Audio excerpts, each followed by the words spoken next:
Vendredi 5 mai 2017, mesdames, messieurs, bonsoir et bienvenue sur cette édition sur la télévision Labari. C'est désormais la rupture totale entre le ministre de l'économie et des finances et 3 syndicats du secteur. Au dernier jour d'une grève de 2 jours observée par les agents de finances, les responsables de 3 syndicats, à savoir le SNAF, le SNAT et le SINATEF, ont animé un point de presse ce vendredi. Objectif: éclairer l'opinion nationale sur la situation qui prévaut dans les services des finances depuis l'arrivée du ministre des Finances, Hassoumi Massaoudou, à la tête de ce ministère. Suivez ce compte-rendu. Le torchon continue à brûler entre le ministre de l'économie et des finances et 3 syndicats de ce secteur, à savoir le syndicat national des agents des finances SNAF, celui des agents du trésor SNAT et le syndicat des travailleurs de l'économie et des finances SINATEF. 3 syndicats en grève pour exiger le respect de l'arrêt du Conseil d'État et l'annulation des décisions sur la ristourne. Il y a eu un arrêt en date de 8 mars, pour ceux qui ne savent pas, qui met fin à toutes ces guerres inutiles. Mais malheureusement, il avait ses objectifs assignés à lui par le président de la République. Il l'a dit: rehausser considérablement les recettes publiques et maîtriser la dépense. Après 7 mois, il n'y a rien, il n'y a pas de bilan. Peut-être que c'est stratégique, sa manière de nous attaquer en tant que cadre du ministère des Finances et de s'attaquer à l'arrêt du Conseil d'État. Parce qu'aujourd'hui, après 7 mois à la tête du ministère des Finances, il n'a pas de bilan positif. Il n'a qu'à nous montrer où est-ce qu'il a réussi. Il a dit dans tous les pays du monde, ceux qui sont chargés du recouvrement, on doit à plus que les autres. Et quand il faisait ses visites à l'intérieur des ministères et des régies financières, du ministère des Finances et des régies financières, il avait dit ailleurs, et ce sont ces mots: arrêtez vos combines et vos tricheries pour vous mettre à la disposition et à travailler pour l'État du Niger. Aujourd'hui, malheureusement, il est dans cette combine. Il n'est pas là pour rehausser et pour créer les conditions pour qu'il y ait un accroissement considérable des recettes publiques. Il s'est rangé dans cette combine-là. Eh bien, ça ne va pas marcher. Le président de la République a nommé à la tête du ministère des Finances, c'est parce qu'on avait cru à lui. Il est droit, il est bosseur, il peut travailler dans l'intérêt de la nation. Alors aujourd'hui, on s'est rendu compte que le ministère des Finances est tombé trop bas et que sa mission, ne pas de rendre service au président de la République, ne pas de travailler au bonheur du peuple nigérien, sa mission est tout simplement de vouloir casser les syndicats. Telle est sa mission. Pour ces syndicats, le ministre de l'économie, Hassoumi Massaoudou, a violé la loi. Alors un ministre de la République viole la Constitution et tout le monde s'éteint. Et il dit à qui veut l'entendre que lui, il ne veut pas appliquer la décision du Conseil d'État. Il dit que ça, c'est son problème. Alors, c'est notre problème, monsieur le ministre. Nous n'avons rien contre ce que les gens ont, mais il faut que les gens là puissent l'avoir dans la légalité. Les gens parlent du droit acquis. Mais, bon sang, comment tu peux avoir un droit acquis sur l'illégalité? Comment ça peut se faire? Le camarade l'avait dit. S'il faut corriger, c'est de l'autre côté qu'il faut corriger.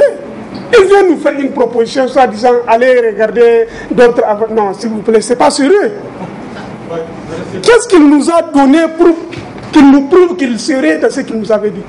Qu'est-ce qu'on va chercher? Oh, mais il a la volonté manifeste de violer l'arrêt du Conseil d'État. Eh bien, l'article 196 du Code pénal, aujourd'hui du Niger, dit que pour tentative même de violation d'une décision de justice devenue définitive, il y a des peines d'emprisonnement. Le SNAF, le SNAT et le SINATEF, qui annoncent encore une nouvelle grève de 3 jours la semaine prochaine, ont également porté une plainte contre le ministre de l'économie et des finances, Hassoumi Massaoudou. Rendez-vous dans notre édition de demain pour suivre l'intégralité de ce point de presse animé par 3 syndicats du secteur de l'économie. Ils se sont retrouvés tous ce vendredi et aussi ce sont des mécontents, les enseignants, donc membres de la synergie cause Niger-Sinaseb. Ils se sont retrouvés, dis-je, ce matin au siège de la CNT pour une prière collective et implorer Dieu pour qu'il les accompagne dans leur combat pour amener les autorités à prendre en compte leurs revendications. Le temps de suivre cette prière collective de ce matin, et notons cette visite ce matin du ministre de l'Intérieur Mohamed Bazoum sur les chantiers de construction de la nouvelle direction générale d'État civil. Les travaux de construction sont à un niveau avancé malgré quelques problèmes notamment financiers rencontrés. Le ministre Mohamed Bazoum était sur ce chantier pour constater l'exécution de ces travaux. Au terme de sa visite, il s'est dit satisfait et il a rassuré les Nigériens que cette direction sera modernisée. Le point de cette visite avec Asma Ousseidou et Halidou Bourema. C'est un bâtiment d'une trentaine de bureaux qui va abriter bientôt la Direction générale d'État civil. Les travaux sont exécutés à hauteur de 70%. Ce vendredi, le ministre de l'Intérieur, accompagné de son homologue de l'Habitat, a effectué une visite sur le chantier. C'est ainsi que Mohamed Bazoum s'est rendu dans plusieurs salles avant de se confier à la presse. L'État a fait une grande option conforme aux ambitions qui sont les nôtres de moderniser l'état civil. Ce bâtiment est un bâtiment complet. C'est un bâtiment qui sera très fonctionnel et son envergure, comme je l'ai dit, est à la mesure de ce que sont nos ambitions de modernisation de l'État du Niger. On ne peut pas moderniser un État si on n'en modernise pas l'état civil. Nous avons besoin de bien connaître nos citoyens, de bien les identifier et nous avons besoin de leur délivrer les pièces d'état civil dont ils ont besoin pour leur vie. On ne peut plus mener une vie dans l'anonymat comme cela se passe jusqu'à présent. Nous avons été particulièrement marqués par les effets de cette situation qui nous ont beaucoup retardés. Des efforts ont été entrepris dans le recensement, dans la délivrance des pièces d'état civil à la naissance, mais ils demeurent insuffisants. C'est aussi parce que nous n'avons pas justement mis en place tous les dispositifs nécessaires à cet effet qui passent par la mise à la disposition des services de l'état civil du ministère de l'Intérieur d'un bâtiment fonctionnel aux normes des exigences. C'est un bâtiment de type moderne répondant aux normes requises. Le chantier a un tel avancement de l'ordre de 72%, donc il y a eu des règlements de l'ordre de 66%. Le problème auquel nous sommes confrontés aujourd'hui, c'est vraiment la question du règlement des décomptes, parce que au niveau donc du budget de l'investissement de l'État, avant il y avait une ligne budgétaire intitulée réhabilitation et travaux neufs. Donc depuis 2016, cette ligne n'existe plus, donc si bien que le ministère a des difficultés pour en tout cas faire face, n'est-ce pas, au règlement des différents décomptes. En fait, ces genres d'investissements font partie du programme de Renaissance dans le cadre de la modernisation de nos villes. Parce que si vous voulez restaurer l'autorité de l'État, il faut commencer d'abord, n'est-ce pas, par mettre donc cet État dans un minimum de conditions de travail, d'où la question de construction des bâtiments publics. Cette nouvelle direction générale d'État civil, sise au sein du village de la francophonie, une fois achevée, facilitera la tâche aux usagers de l'établissement des pièces d'État civil. Ainsi, c'est une somme de 517 millions de francs CFA que l'État a débloqué pour la réalisation de ce joyau. Autre visite, c'est celle des étudiants en deuxième année en communication des entreprises à l'Institut nigérien d'études professionnelles INET. Donc une visite dans le locaux du groupe de presse Labari. Elle vise donc rentre dans le cadre de l'élaboration du dossier de culture professionnelle de ces étudiants. Le résumé de cette visite avec Nafisa Zakou et Sadoudoumi. C'est dans le cadre de l'élaboration du dossier de culture professionnelle présenté au BTS d'État que les étudiants en deuxième année filière communication des entreprises à l'Institut nigérien d'études technologiques INET ont effectué cette visite dans les locaux du groupe de presse Labari. Une façon pour ces étudiants de joindre la théorie à la pratique. L'objet de cette visite, il faut le dire, c'est des étudiants en communication des entreprises qui sont en train de préparer le BTS d'État. Et dans le programme du BTS d'État, il y a une filière qu'on appelle la culture professionnelle. Ils seront appelés à élaborer un document qu'on appelle dossier de culture professionnelle qu'ils vont déposer pour l'examen. Et dans ce cadre, il est demandé aux étudiants de visiter les entreprises, en particulier les entreprises de presse. Je m'en vais vous dire qu'aujourd'hui, c'est une grande joie pour nous tous. Parce que nous voulons de voir une entreprise moderne, une entreprise qui se bat pour être à la haute technologie.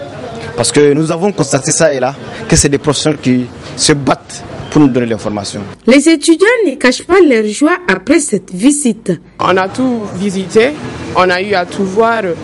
On a constaté que le groupe là-bas il fonctionne normalement comme toutes les entreprises de presse. On a constaté que la radio et la télévision, comme on a visité la radio et la télé, qui fonctionnent en fait de la même façon, mais il y a juste un peu de différence. J'apprécie vraiment la visite qu'on a eu à faire, parce que cette année, on a décidé de porter notre choix sur la télévision et la radio là-bas. Au tout début, ça m'a surpris. Je ne pensais pas trouver une telle activité, une telle diversité au niveau des différents endroits de communication, de la radio jusqu'à la régie, à la télé, au niveau où on passe le journal en direct. Ils m'ont surpris par leur matériel tout d'abord qui est à la pointe de la technologie et aussi de la sympathie et de la facilité de cohésion de leurs journalistes. Vraiment, j'apprécie le groupe Labari. J'aimerais qu'il continue dans cette démarche. Ce que j'ai trouvé, j'aimerais que ça ne fait qu'augmenter. Qu'il n'ait rien à diminuer, rien à changer. Il faut noter que cette visite a conduit les étudiants de l'INET de l'Studio Radio à la salle de rédaction en passant par la régie, le plateau pour finir en salle de montage. Je le disais, ils se sont retrouvés ce vendredi matin au siège de la Confédération nigérienne du travail CNT. Ce sont les enseignants qui sont retrouvés là-bas pour une prière collective et la lecture du livre Saint-Coran. Après ces deux activités, les enseignants ont fait 2 rakats pour implorer Dieu afin de les accompagner dans leur combat. Ces enseignants ont observé, comme vous le savez, une grève de 6 jours depuis le 28 dernier, accompagné d'une journée de jeûne hier jeudi. Il s'agissait à travers ces activités d'amener les autorités à respecter les engagements pris vis-à-vis de ces enseignants. Le point avec Abdourazak Hamidou et Soumaïl Abdoulaye. Cette journée de vendredi a été consacrée par les enseignants militants de la synergie COS-SINASEB pour les séances d'invocation et de prière pour implorer Dieu pour qu'il descende sa clémence et sa miséricorde sur le Niger, mais aussi sur les enseignants dans le combat qu'ils mènent depuis la rentrée scolaire 2016-2017 pour l'amélioration de leurs conditions de travail. Le gouvernement s'était engagé à payer les salaires et les pécures en même temps et à terme échu. Aujourd'hui, le constat que nous avons eu à faire, le salaire passé continue même à être attendu par certains agents de la fonction publique, enseignants titulaires. À plus forte raison, le cas donc des contractuels.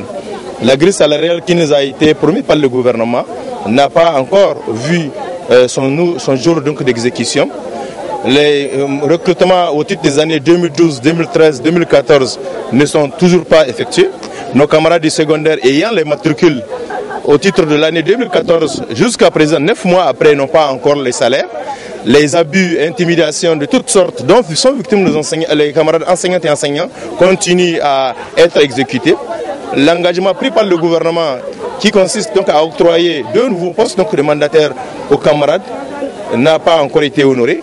Donc alors c'est face à cette situation de refus d'honorer ces engagements pris dans ce protocole d'accord que la synergie cause Niger-SINASEB avait exécuté une grève de 6 jours cette grève qui a été appuyée par les jours de jeûne hier Et aujourd'hui, vous avez suivi avec nous la lecture du Saint-Coran et la prière collective.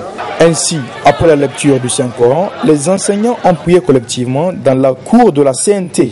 Toutes ces activités que nous sommes en train de faire au niveau de la synergie Cause Niger-Sinaseb, c'est d'amener le gouvernement de la 7e République à honorer les engagements qu'il a librement souscrits avec nous. Et nous tenons déjà à informer l'ensemble des enseignantes et enseignants que le mot d'ordre de 6 jours est reconduit pour la semaine prochaine. Du lundi 8 au samedi, donc sont des jours donc, de grève.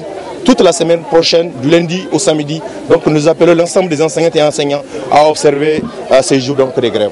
Nous sommes engagés à contraindre le gouvernement de la 7e République à honorer les engagements qu'il a librement souscrits avec nous. Au niveau donc de la synergie, nous estimons que les engagements sont des engagements et les engagements doivent être honorés. Cette cérémonie de lecture du Saint-Coran et la prière collective ont marqué la fin de 6 jours de grève observés par les enseignants sur l'ensemble du territoire national du 28 avril au 5 mai 2017. Et puis cette brève qui vient de nous parvenir, il vous souvient que les structures de la société civile nigérienne ont déposé une plainte contre X relativement à l'affaire de 200 milliards de francs CFA. Suite à cette plainte, le procureur a requis une caution de 20 millions de francs CFA aux signataires de cette plainte. Le collectif a décidé donc d'ouvrir un compte pour mobiliser ces 20 millions de francs CFA. Aujourd'hui, la nouvelle est tombée. Ce compte justice pour le Niger a été fermé. Raison évoquée, donc financement du terrorisme et ou blanchiment d'argent. Nous y reviendrons plus en détail sur cette décision, certainement dans nos prochaines éditions, avec la réaction des collectifs signataires de cette plainte contre X relativement à l'affaire dite de 200 milliards de francs CFA.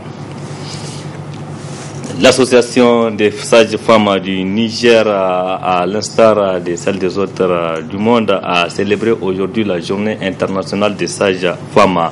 Et ici, c'est le siège du syndicat national des agents de douane SNAD qui a servi de cadre pour une conférence relative au thème retenu cette année. Le résumé avec Asma Ousseidou et Chebou Guisso.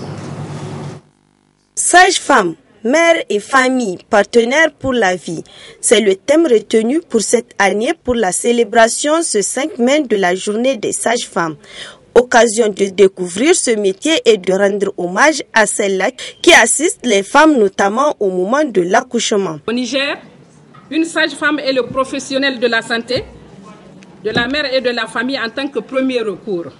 Cela veut dire qu'elle réalise le diagnostic et la déclaration de la grossesse, le suivi de la grossesse, la préparation à la naissance et à la parentalité, le diagnostic et le suivi du travail, l'accouchement, la surveillance de la mère et de l'enfant en postpartum avec des examens cliniques et complémentaires, la visite postnatale, la rééducation périnéale, la prescription des médicaments, la prescription des vaccins et examens nécessaires à son exercice, le suivi gynécologique et j'en passe.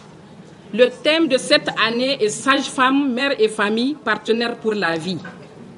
Il cadre parfaitement au programme des activités prioritaires des sages-femmes du Niger et de la mise en œuvre de la politique de la santé et de la reproduction, telle que prévue dans le programme de la Renaissance du Niger, acte 2 de son Excellence Issoufou Mahamadou, président de la République et son gouvernement. Le directeur de cabinet du ministre de la Santé publique encourage le travail abattu au quotidien par les sages-femmes.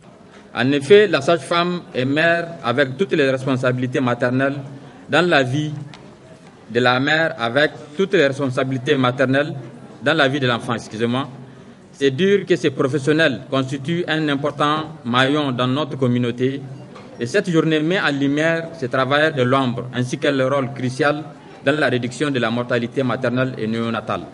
Autant enfin que ces sages-femmes se battent tous les jours pour qu'aucune femme ne meure en donnant une vie et qu'aucun bébé ne meure en venant au monde. Clôture cet après-midi au palais de congrès de Niamey du forum interparlementaire de TIC pour le développement dans l'espace CEDEAO. Une rencontre de 3 jours qui a permis aux parlementaires et experts du dit espace à se plancher sur les politiques et stratégies communautaires dans le domaine d'éthique. Le point avec Adam Soumana et Ibrahim Abdou. La présente cérémonie marque la fin des travaux du Forum interparlementaire TIC pour le développement dans l'espace CEDEAO.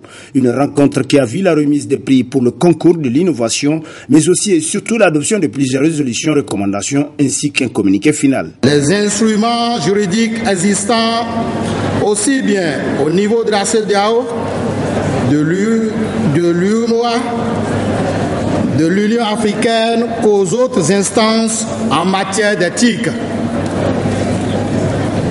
Les mécanismes devant permettre à chaque Parlement d'accompagner le processus de transposition des dits textes dans les ordonnancements juridiques nationaux. Les enjeux et l'intérêt de la transposition des textes communautaires relatifs aux TIC. En vue d'adapter les législations nationales à l'évolution des TIC et de veiller à l'application effective des textes en la matière, les parlementaires réunis à Niamey à l'occasion de ce forum ont décidé de créer un réseau interparlementaire d'éthique des États membres de la CEDEAO, en abrégé RIPTIC CEDEAO.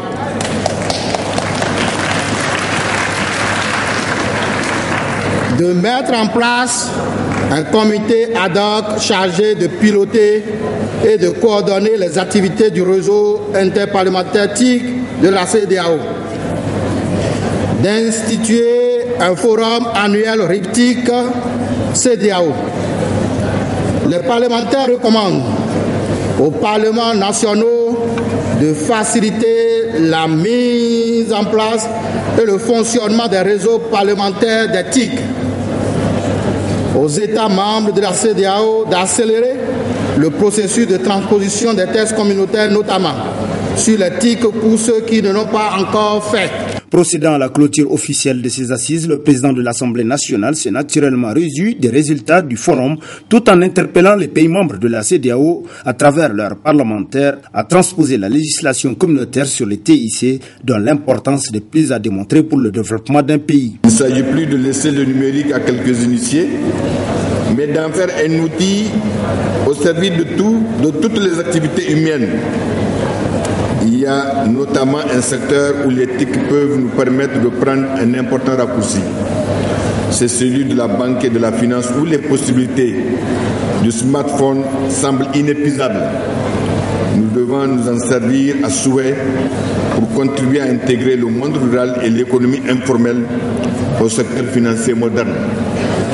L'autre domaine important où des progrès sont à réaliser est le secteur de l'éducation avec les possibilités didactiques infinies de l'Internet. Quant à la vie parlementaire, il revient à chacune de nos assemblées, partant des suggestions de ce forum, d'utiliser les nombreuses possibilités qu'offre l'éthique pour améliorer l'organisation du travail législatif. Niamey devient ainsi la capitale de la CEDEAO pour les réseaux parlementaires TIC du dit espace, un moment fort immortalisé avec une photo de famille. Autre cérémonie de clôture, toujours cet après-midi, c'est celle du Symposium international des médias pour le développement CIMED édition 2017. C'était dans la salle de réunion du ministère des Affaires étrangères, un symposium qui a enregistré la participation de plusieurs participants venus de l'extérieur et de l'intérieur du pays. La cérémonie de clôture a été suivie par nos reporters Nafissa Hassan et Halidou Bourema.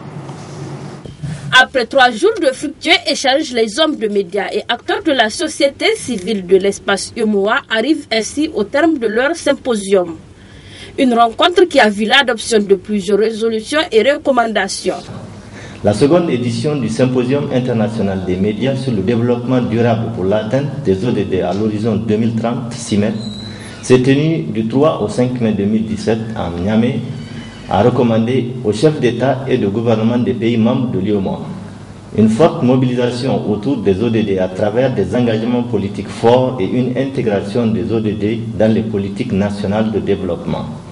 Impliquer les médias nationaux dans la mise en œuvre des politiques de développement et leur faciliter l'accès à la documentation, aux partenaires techniques et financiers le financement des projets et programmes de vulgarisation des ODD au profit des organes de presse afin de leur permettre de jouer pleinement leur rôle. L'implication des médias locaux, régionaux et nationaux, publics comme privés, dans le suivi et évaluation de tous les projets mis en œuvre dans le cadre des ODD. Occasion pour le président du CIMED de rassurer les participants quant à la transmission de leurs recommandations acquises de droit. Avec tout ce qui s'est passé, je prends l'engagement solennel en tant que président du CIMED de transmettre les conclusions de nos travaux à l'instance du système des Nations Unies, au niveau de différents chefs d'État et de gouvernement, mais également au niveau également des communautés pour que les agendas de développement post-2015 soient intégrés. Il faudra d'ici 2019, au prochain CIMED, que chaque Africain puisse définir c'est quoi l'objectif de développement durable, pourquoi ça a été adopté et quel sera le rôle de chacun de nous pour la réalisation complète de ces documents. Mesdames et messieurs, je n'ai pas le mot. Sincèrement, je suis très touché de votre participation, de votre engagement en ce qui concerne les questions de développement. Et ensemble, nous allons réussir. L'Afrique nous appartient. Personne ne peut développer l'Afrique à notre place. Il n'y a personne qui peut le faire. C'est pour ça que j'apprécie fortement la mobilisation de jeunes ici présents. Et je réaffirme, nous allons vous soutenir, comme cette année sera déclarée dès le prochain sommet de chef d'État de gouvernement, l'année internationale de la jeunesse. Et nous allons vous soutenir en tant que médias pour que vous aussi vous jouiez votre rôle dans l'accompagnement de l'agenda post-2063 de l'eau parce qu'il vous appartient. C'est vraiment ce mot que je tiens personnellement à déclarer clos les travaux de la deuxième édition du Symposium international de médias pour le développement à l'horizon 2030 et que le rendez-vous est pris, Inch'Allah, pour le 3 mai 2019 à Niamey. Je vous remercie. Le Symposium international des médias pour le développement à l'horizon 2030 a pour objectif de vulgariser les 17 objectifs stratégiques des objectifs de développement durable à travers les médias de l'espace UEMOA. Et vous pourrez suivre à la fin de cette édition, en partie magazine, donc en inviter le directeur général de la Nigélec relativement à la situation de coupure intempestive de ces derniers jours à Niamey. Cela dit, les responsables du projet de gestion des risques et de catastrophes pour le développement urbain PGRCDU et les bailleurs de cet important projet étaient sur le site de construction des digues de Niamey. Objectif constaté de viser l'état d'avancement des travaux. Le résumé avec Abdelrazak Hamidou et Nasser Sedou. Voir l'état d'avancée des travaux, apporter la vision d'un œil extérieur, relever les insuffisances qu'il pourrait y avoir sur ce chantier du projet de gestion des risques de catastrophes et de développement urbain PGRCDU qui porte sur la construction d'une digue de protection au quartier Goudel d'une longueur de 2136 mètres sont entre autres les raisons de cette visite menée par les participants d'un atelier de partage et d'échange sur les politiques de sauvegarde environnementale et sociale. Nous sommes au Niger dans le cadre d'un atelier de partage et d'échange sur les politiques de sauvegarde environnementale et sociale. Donc nous sommes venus visiter ce chantier ce matin, c'est essayer de mieux comprendre les échanges que nous sommes en train de faire en atelier. C'est la maîtrise des questions environnementales et sociales. Maintenant, par rapport à nos impressions sur le chantier de ce matin, elles sont bonnes. Apparemment, le chantier est bien géré en termes de génie civil et aussi en termes de la maîtrise des questions sociales et environnementales à deux endroits. D'abord au niveau du projet et au niveau de l'entreprise exécutante des travaux. Nous avons pu faire la visite de terrain. Tout ce qui concerne le génie civil, apparemment il n'y a pas de gros problèmes à cet endroit-là. Les cahiers de charge est respecté. Mais quant à la question de la gestion des questions environnementales et sociales, c'est vrai, les textes existent, selon ce qu'on a entendu, mais apparemment, en visitant le terrain, nous avons trouvé quelques manquements à cet endroit-là. Donc, s'il y a à faire des recommandations, c'est de dire, non seulement au projet, mais aussi à l'entreprise, que les questions environnementales et sociales, non seulement on doit se l'approprier en termes de documents, mais aussi dans l'exécution des travaux, il faut qu'on puisse aussi l'appliquer sur le terrain. Ça, c'est pour l'intérêt du projet, et l'intérêt des riverains et aussi de toute la nation. À la fin de la visite, les visiteurs se sont dit totalement satisfaits. Je le disais, vous suivrez donc dans quelques instants le directeur général de la Nigélec relativement aux coupures intempestives ces derniers temps à Niamey, des coupures qui mettent mal à l'aise bien sûr les abonnés. Très bonne réception, excellente nuit à toutes et à tous et bon début de ce week-end.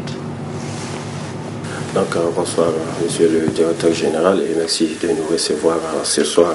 Au-delà des coupures intempestives propres à la période des grandes chaleurs, nous constatons que ces derniers jours, des délestages prolongés sont opérés dans la ville de Niamey. Qu'en est-il exactement? Effectivement, dans la soirée du mardi 2 mai, avant-hier, nous avons dû consigner la totalité de la centrale de Gourbanda à cause de défauts qui sont apparus au niveau de ce que nous appelons les GIS. Ce sont les équipements de protection des transformateurs élévateurs et des lignes d'évacuation à la sortie de la centrale. Ces équipements étant sous garantie, pour y intervenir, il faut forcément la présence du spécialiste de chez le fabricant, qui doit venir de la Chine. Une invitation leur a été lancée et le spécialiste doit arriver le lundi. Nous ne pouvons pas attendre jusqu'à lundi parce qu'avec la seule ligne d'interconnexion, nous ne pouvons pas couvrir plus de 50% de la ville. La Nigélec a dû donc développer une solution provisoire qui a consisté à bypasser l'équipement en défaut pour pouvoir connecter les transformateurs directement sur les lignes d'évacuation et pouvoir évacuer la puissance. Nos équipes ont commencé les travaux depuis hier matin. Elles ont travaillé toute la journée, toute la nuit et nous venons de finir les travaux vers 16h. La centrale est donc déconsignée et actuellement Gourbanda est en route, elle produit et elle injecte sur la ville. On vient de m'informer que nous venons de reprendre la totalité de la ville. Et je dois préciser que cet incident a affecté la ville de Niamey et dans une certaine mesure Tillabéri.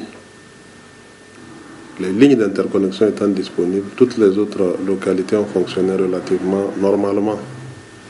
Et même à Niamey, nous avons pu assurer la couverture à hauteur de 50 à 60%. Donc, monsieur le directeur général, l'électricité est à ce moment disponible dans la ville de Niamey? Actuellement, l'électricité est disponible dans la ville de Niamey, mais je dois avouer que la solution provisoire que nous avons développée ne nous permet pas de prendre la plénitude de la centrale. Nous ne pouvons faire évacuer que 2 groupes. Et donc, il peut y avoir quelques délestages sporadiques en période de pointe. Autre préoccupation du moment de la part des populations de la ville de Niamey qui ne comprennent pas pourquoi, malgré la mise en service de la nouvelle centrale de Gourbanda, le service public de distribution de l'énergie électrique continue à être fortement perturbé et que la Nigélec observe un mutisme total. Qu'en est-il au juste, monsieur le directeur général? Exactement. Il faut d'abord rappeler que la mise en service de la centrale de Gourbanda a apporté 80 MW supplémentaires. Elle a permis de libérer le producteur Agreco à hauteur de 30 MW, soit donc un apport supplémentaire net de 50 MW à Niamey. Il était prévu 7 lignes au total pour évacuer la puissance, une ligne 132 kV, 2 lignes 66 kV et 4 lignes 20 kV. Maintenant, il se trouve que la ligne 132 kV qui relie la centrale au poste de Gamkale n'est pas complètement terminée parce qu'elle doit traverser le quartier de Saga et les populations qui sont dans le couloir de la ligne ont quelque peu bloqué les travaux. Actuellement, la ministre de l'Énergie, Mme Moumouni Amina, est en train de déployer tous les efforts à la suite de son prédécesseur, le ministre Foumakoy, pour qu'en rapport avec les autorités coutumières et les autorités municipales, on trouve les solutions qui permettent de reprendre et finir rapidement ces travaux. Donc jusqu'à la fin de ces travaux, sur les 4 groupes de Gorubanda qui produisent 20 MW chacun, nous ne pouvons faire tourner que 3. Et ces 3-là, nous les faisons tourner au quotidien. Ils produisent 60 MW qui sont évacués sur la ville de Niamey. Alors, qu'est-ce qui explique? Puisque si vous prenez les 80 MW de Gorubanda, vous ajoutez les 60 MW d'importation, plus les autres groupes disponibles de la Nigélec, on a une totalité de 160 MW pour une demande autour de 140 à 150 MW. Donc nous sommes capables, nous avons de la puissance disponible pour faire face à la demande. Mais qu'est-ce qui explique qu'il y a des perturbations malgré tout? Je crois que c'est ça votre question. Alors, il y a plusieurs facteurs qui expliquent cela. Le facteur principal, c'est d'abord l'instabilité du réseau interconnecté du Nigeria. Compte tenu de la faiblesse de la production au Nigeria, nous assistons à des fluctuations qui atteignent des fois moins 25%, car la norme impose des maximums de 10% en termes de tension et même de fréquence. Donc c'est ça qui explique les perturbations que vous observez. Malgré la mauvaise qualité du produit du Nigeria, nous ne pouvons pas nous en passer parce que sans la ligne d'interconnexion, nous ne pouvons pas couvrir plus de 50% de nos besoins. Donc on est obligé, sans oublier le fait que c'est de l'énergie moins chère.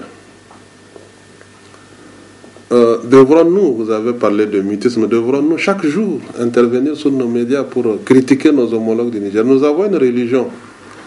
Depuis 1976, cela fait plus de 40 ans, le Nigeria partage avec nous sa production d'électricité. Donc nous nous sommes fait une religion de ne pas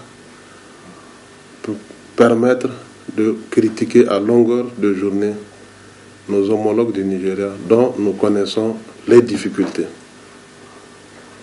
Un autre facteur, c'est ce que je viens de dire, cette ligne d'évacuation de Gorubanda qui traverse Saga, qui n'est pas terminée et qui ne nous permet pas d'évacuer la plénitude de la production de Gorubanda. Un troisième facteur, c'est les conditions climatiques de notre pays. Il y avait une autorité qui m'a demandé de lui expliquer ces fluctuations-là. Je lui ai demandé, pour comprendre, c'était un membre du gouvernement, qu'à la pause déjeuner, qu'il quitte son bureau à pied pour rejoindre son domicile qui est à peu près à 1 kilomètre. En ce moment, il comprendra que c'est normal que nous ayons certaines perturbations. Nous assistons à des claquages, à des explosions de transformateurs dans différents quartiers et de façon quasi quotidienne. Et ça aussi, ça contribue à créer des coupures dans des quartiers. Donc c'est l'ensemble de tous ces phénomènes-là qui font qu'en dépit de la disponibilité de la puissance, il y a des perturbations pendant cette période. Je pense que, avec l'aide du bon Dieu, après la période chaude, c'est-à-dire à la fin du mois de mai, quand nous allons revenir à une période climatique normale, la situation va se stabiliser et les gens vont apprécier l'impact de Gorubanda. En ce moment, peut-être les gens qui critiquent sauront que Gorubanda n'est pas Gorubanza, que Gorubanda est une réalité. Il est curieux de se rendre compte que dans ce pays, il y a des gens qui, comme souhaitent que rien ne marche dans leur pays. C'est comme s'ils ont d'autres pays autres que le Niger. C'est vraiment dommage. Gorubanda est une réalité. Je les invite à avoir le courage de regarder sur la route de Saï. Chaque nuit, nous verrons Gorubanda qui brille sur Niamey comme un diamant. Et c'est vraiment une réalité. C'est l'une des meilleures infrastructures que nous avons réalisées dans ce pays. Je vous remercie.